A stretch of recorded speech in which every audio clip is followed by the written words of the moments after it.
Bon allez, salut tout le monde et bienvenue dans ce nouvel épisode. C'est parti pour isoler toutes les sous-pentes de cette toiture et également tous les murs périphériques de cette future chambre. Comme je t'ai dit, aujourd'hui on parle isolant. J'ai décidé de pousser d'un cran, contrairement à la chambre de Léna où j'étais parti sur la laine de verre.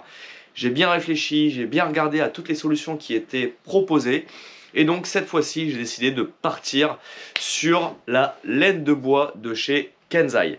Donc Kenzai, c'est un fournisseur français qui propose à tout le monde, que tu sois professionnel ou particulier, d'acheter de la laine de bois. Alors pourquoi je suis parti chez eux? Tout simplement pour le prix.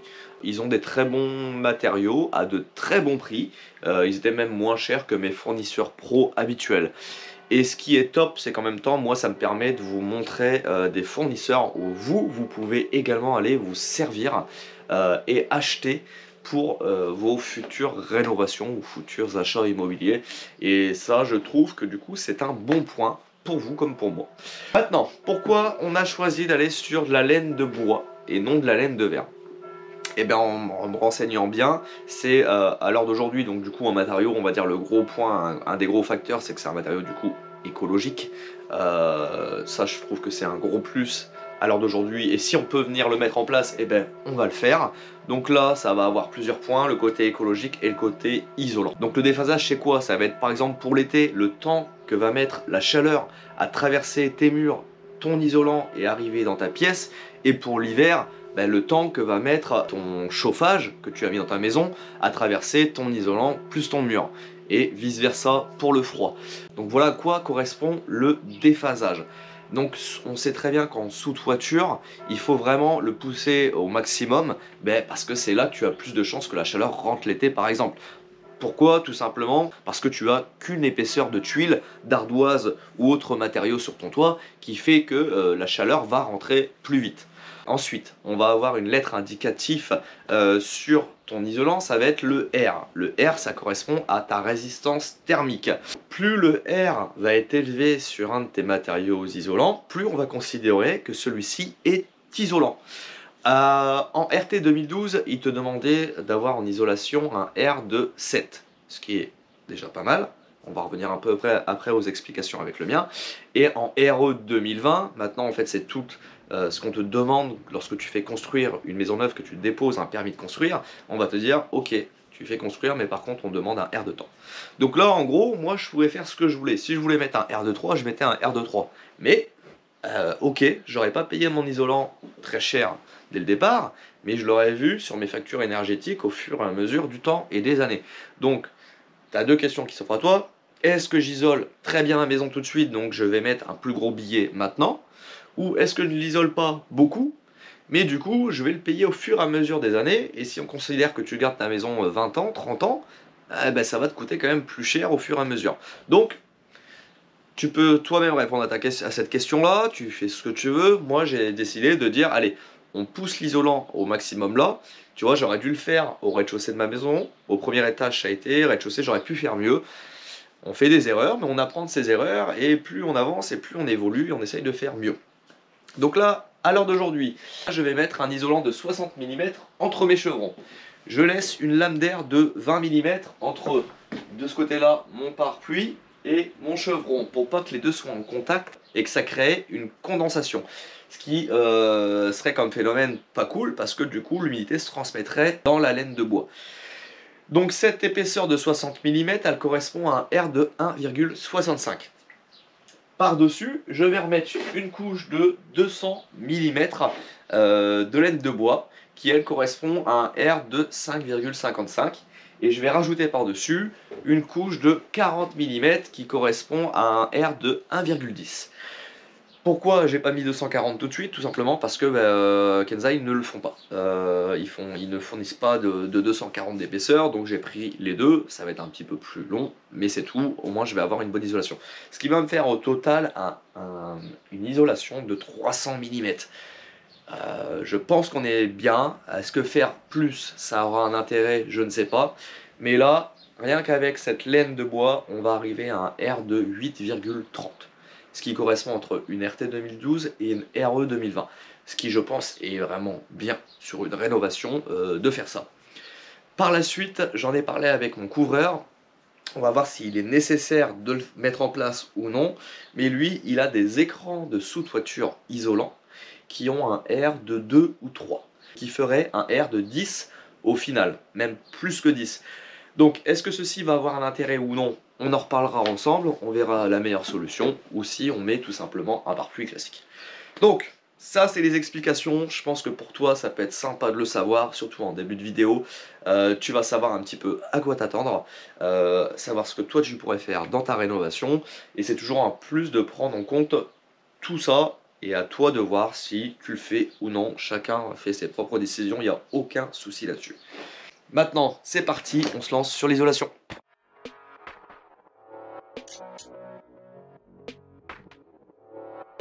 La plus grande question que j'ai sur Instagram, alors d'aujourd'hui quand je leur ai dit que j'allais isoler avec de la laine de bois, c'était avec quoi tu vas la couper. D'après ce que j'ai retenu de tout le monde, de ce que tout le monde m'a dit, c'est super chiant de couper de la laine de bois. Il faut trouver tout de suite le bon outil. Et grâce à cette super communauté que j'ai et beaucoup de personnes qui posent de la laine de bois souvent, m'ont conseillé un outil. Donc moi, mon rôle, c'est de te le reconseiller à toi aussi. Et on va voir ensemble si ça marche parce que je n'ai encore fait aucun essai. J'ai du coup acheté pour l'occasion cette magnifique scie alligator. On reste toujours sur la gamme de chez DeWalt qui nous vient tout droit de chez nos amis de chez Maxuti. Donc, scie alligator, lame bois, bien dentelée. Je ne mettrai pas mes doigts au bout parce que ça a l'air de bien couper. Et on va voir avec ça pour pouvoir couper cet isolant. Je te dirai du coup si ça se passe bien, si c'est la solution du coup la plus adaptée pour pouvoir couper la laine de bois. Donc maintenant on a bien parlé, on va s'amuser, il va falloir couper tout ça pour pouvoir passer entre les chevrons, sachant qu'entre des chevrons, généralement dans des anciennes bâtisses, tu n'as jamais la même cotation. C'est parti, on lance la bête et on regarde ce que ça donne.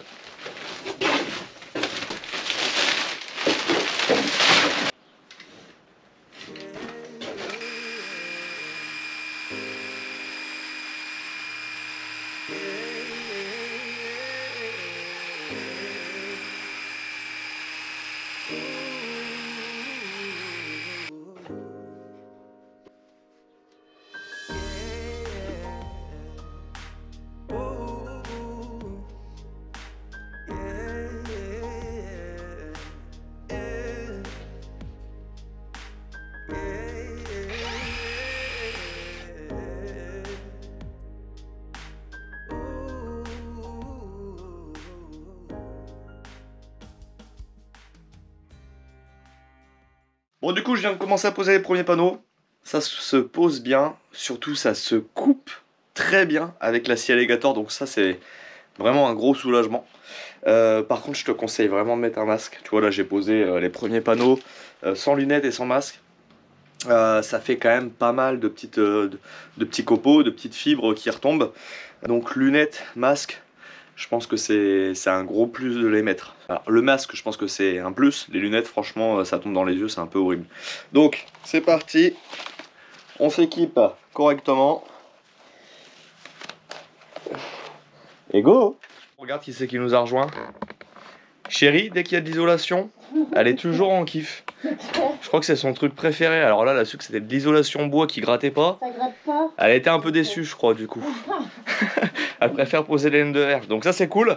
Petit coup de main. Comme ça, Chérie, elle met en place l'isolation. Et puis ben moi, tout simplement, je la coupe. Je lui prépare tous les bouts. Comme ça, tu vois, on gagne du temps. Ça m'évite aussi, moi, de faire les allers-retours, monter, descendre, monter, descendre. Gros gain de temps. Et ça, c'est plutôt cool. Donc merci, Chérie.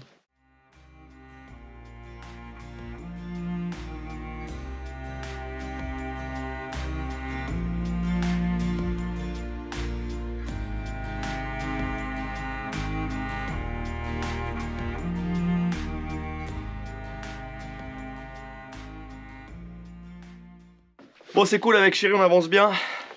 Tu vois là, en même pas une heure, on a fait le pan ici. Donc moi je vais aller terminer tout ce qui est en haut, parce que c'est compliqué pour Chérie d'y accéder. Mais en attendant, on va refaire, pendant que moi je termine le haut, Chérie va avoir une mission. Un truc beaucoup plus simple que d'isoler avec de la fibre de bois entre des chevrons. C'est ça, donc ça va être, en fait c'est de la mousse expansive de chez Griffon. Et cette mousse là, elle va nous servir à isoler toutes les petites parties qu'on n'a pas pu faire là où il y a des manques, parce qu'en vrai la fibre de bois c'est pas évident du tout à travailler. J'essaye de faire à peu près la cote pile poil, voire plus 5 mm, mais c'est quand même compliqué de la rentrer. Et quand tu as des bosses, ça peut pas aller partout parce que c'est vraiment très compressé. Donc pour ce petit manque là, à chaque fois qu'on va mettre une couche de laine de bois, on va reprendre tous les manques avec cette bombe là. Donc le but ça va vraiment être d'aller reprendre les endroits, hop, comme ici par exemple. Tu vois là on a un gros jour entre les deux, et ben là on va hop, on va y mettre de la bombe.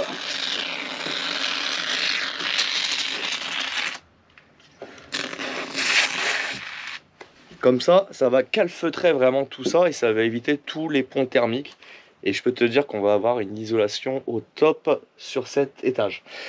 Donc la mission de Chérie, elle fait la bombe.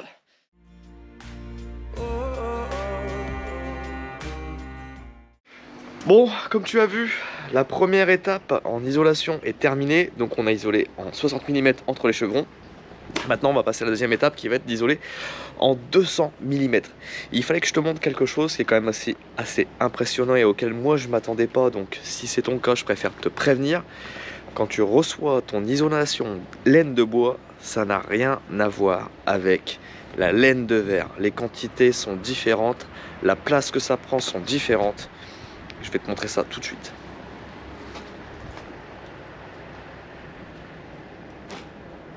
Voilà, j'ai même pas pu les rentrer dans l'atelier. Ici, on a 5 palettes.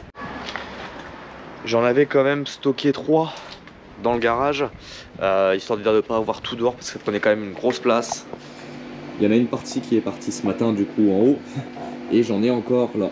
Donc tu vois, ça c'est toute la laine de verre en 200 d'épaisseur. Ça prend une sacrée place. Donc là, ça va être parti. Je vais commencer à monter les ballots en 200 et on va commencer à les poser avec Chérie. Et c'est cool parce que comme ça va libérer la place dans la cour et dans l'atelier. Allez, c'est parti pour monter tout ça sur 2 étages.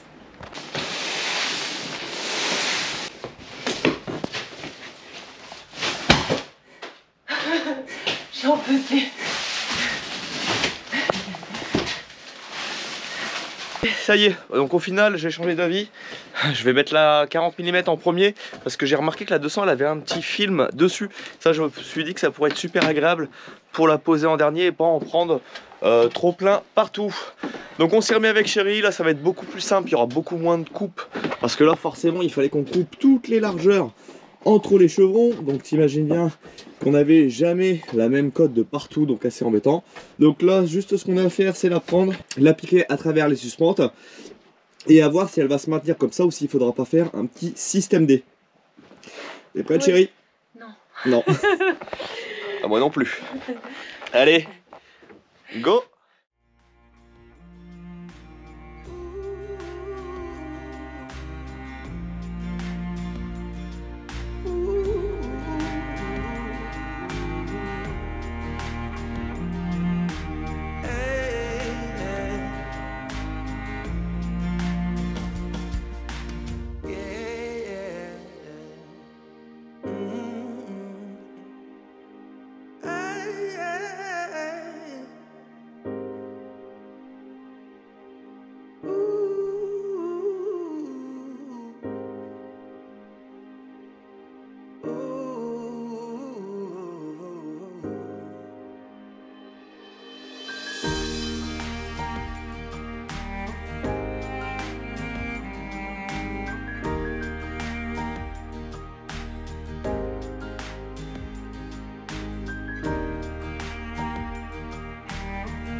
C'est le lendemain et ça y est, c'est reparti. On part fort sur une journée isolation en laine de bois, cette fois en 200 mm d'épaisseur.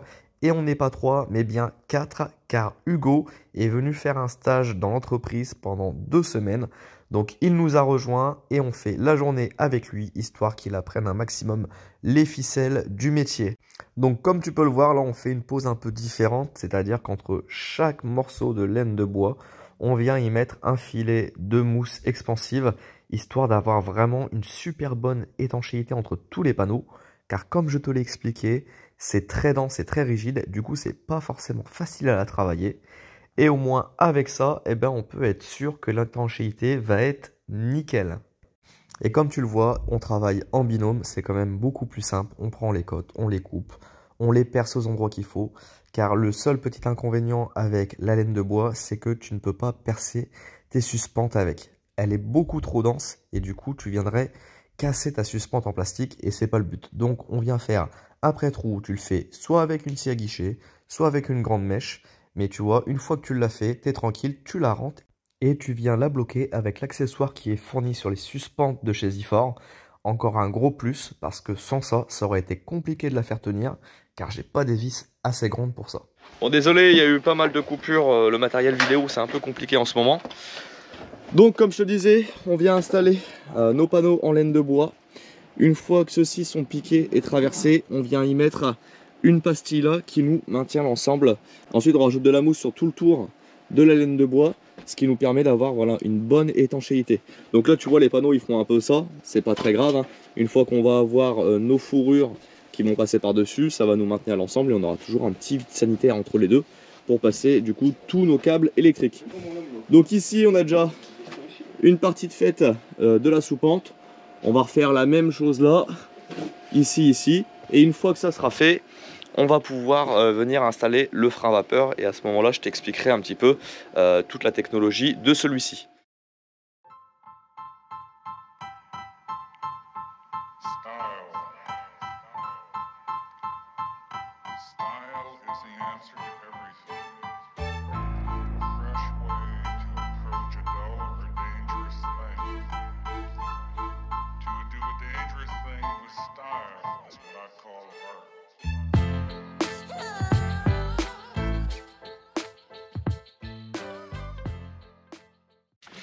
Bon là on vient d'enchaîner une grosse partie sur la laine de bois en 200. Je peux te dire que c'est quelque chose, hein. C'est vraiment pas pratique à mettre en place, c'est dur à percer, ça fait pas mal de copeaux. Mais le gros... Comment dire? Pas le gros inconvénient, le contraire. Mais le... On est trop fort. Le gros avantage, c'est que ça ne gratte pas. Donc ça, c'est plutôt cool. Donc là, on a mis, tu vois, on a mis une fourrure pour maintenir, parce que c'est compliqué si t'as pas 18 points de fixation. Donc là, ça paraît ouvert, mais quand on va remettre vraiment les fourrures, ça va bien venir se coller. Il y aura une bonne étanchéité qui se fait. En plus, on met de la mousse expansive, comme tu as vu, entre chaque panneau. Et voilà, on vient vraiment essayer de faire une étanchéité nickel. Maintenant, on va venir à la pose du frein vapeur haute performance Intello, du coup toujours pareil, fourni chez Kenzai. C'est un frein vapeur hygro variable. C'est pas un pare-vapeur, on va dire plutôt classique. Mais ne t'inquiète pas, je t'expliquerai ça dimanche prochain et là tu verras si oui ou non c'est intéressant de mettre un pare-vapeur hygro variable avec de la laine de bois.